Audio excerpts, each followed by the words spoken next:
नमस्कार बच्चों, आज कक्षा 9 के लिए दौरान के रूप में हम कविता लेके आए हैं एक फूल की चाह, जो हमें पूर्व में भी विस्तृत रूप से पढ़ी थी और आज हम इसका दौरान करने जा रहे हैं।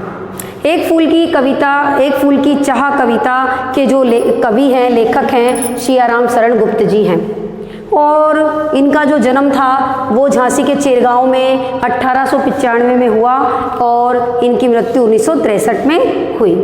प्रसिद्ध राष्ट्रकवि मैथिली शरण गुप्त के ये छोटे भाई थे और इनके पिता भी जो हैं वो एक अच्छे प्रसिद्ध कवि थे, इसलिए काव्य लेखन इन्हें विरासत में मिला है। इनकी प्रमुख कृतियां हैं मौर्य विजय, आद्रा, पार्थेय मृणयी, उन्मुक्त, आत्मोत्सर्ग और दुर्वादल नकुल। ये इनकी प्रसिद्ध और प्रमुख कविताएं हैं।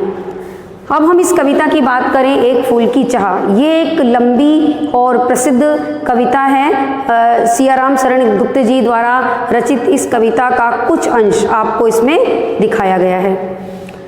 सियाराम शरण गुप्त का जो लेखन का क्षेत्र है वो है सामाजिक कुरीतियाँ, समाज में फैल रही बुराइयाँ और साथ ही ज्वलंत समस्याएं, जो जिन पर इनका जो विषय है वो है कि यानी कि इनका जो प्रमुख विषय है वो सामाजिक कुरीतियाँ हैं और ज्वलंत घटनाएं हैं, जिन पर अक्सर ये लिखा करते थे।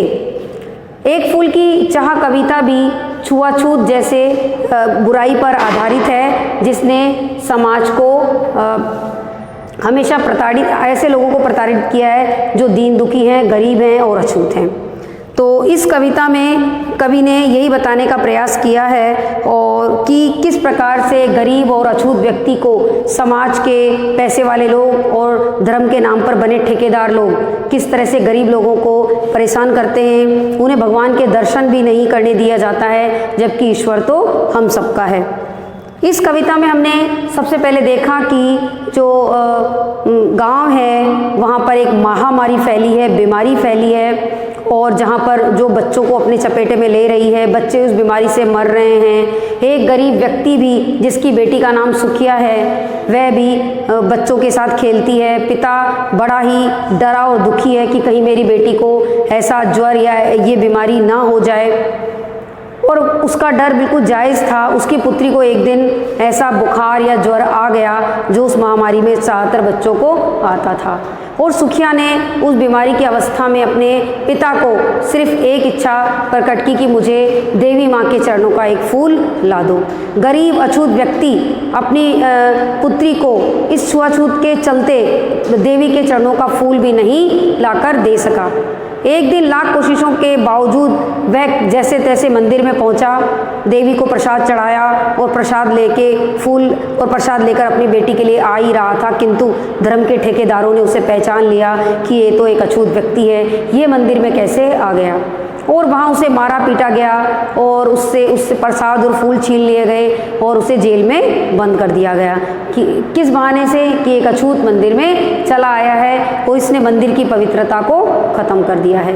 उधर पल पल उसकी पुत्री माँ के देवी के चरणों का फूल लेने के लिए तड़प रही थी और पल पल आखिरी सांसें ले रही थी। सुखिया के पिता को एक ही दुख था, उसे अपने पिटाई का या मार का कोई डर नहीं था, उसे यही डर था कि कहीं उसकी पुत्री को कुछ हो ना जाए।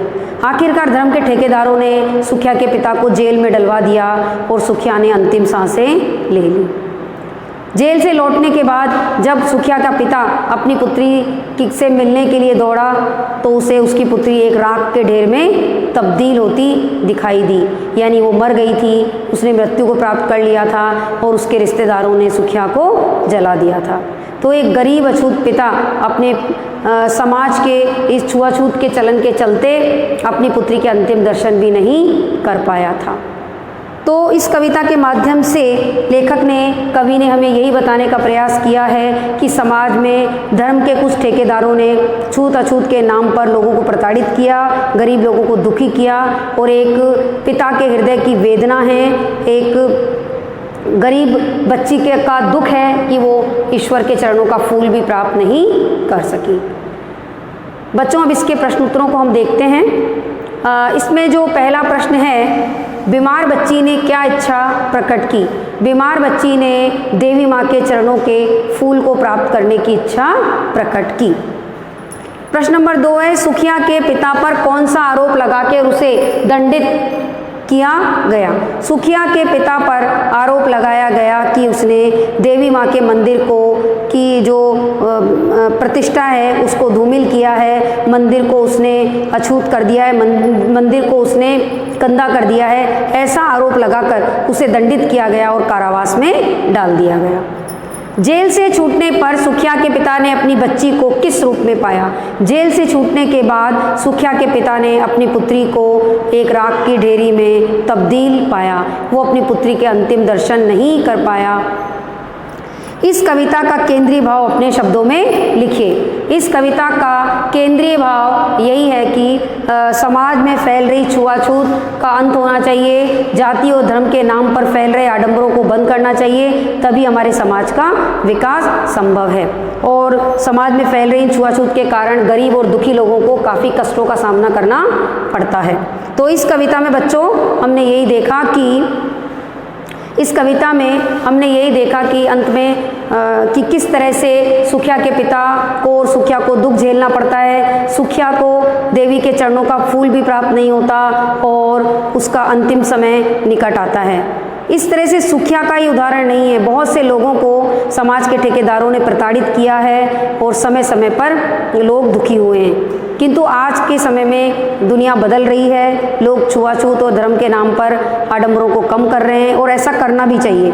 और हम जो आज की युवा पीढ़ी है, हमें इन सब चीज़ों को दूर करने का प्रयास करना चाहिए। यही इस कविता का केंद्रीय भाव है।